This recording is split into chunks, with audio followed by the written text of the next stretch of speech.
شوشەیە ناسک و ڕۆن پاک و جوان بۆ ئەوەی نەشکێت ئەبێ بە نەرمی مامەڵەی لەگەڵدا بکەیت.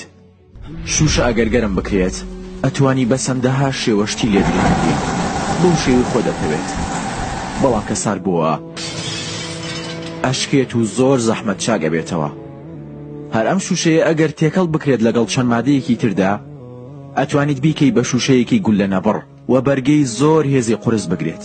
شوشەکان جوانی بە ژیان ئەبەخشن و لە نێو دیوارێکی پڕ بلۆک و خشدا ڕووناکی بۆ ژوور ئەهێن و ڕووناکی ئەکەنەوە. ئەزانن شوشەکان کێن؟ پێغەمبەر صلی الله علیه وسلم فەرموویەتی ئاگاداری ئافرەتان بن، ئەوان شوشەن.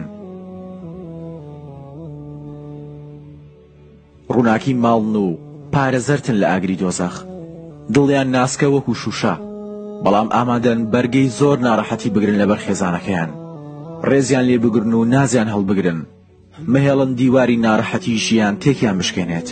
لەوانەیە تەنها وشەیەک بەس بێت بۆ شکاندنی دڵیان. ئەوان وەکو شوشە دڵیان ڕوونە، خۆ ئەگەر شوشەیەک پیسێکی پێوە بوو نەفڕی ئەدەین و نەئیشکێنین، باڵکو هەوڵ ئەدەین پاکی بکەینەوە. بۆیە ئەگەر ناشرینیەکتان تێدا بینین بە جوانی پاکیان بکەنەوە. ئاگاداری شوشەکانتان بن، مەهێڵن تەنانەت بژڕۆشێن، ئەوان ئامانەتن لاتان.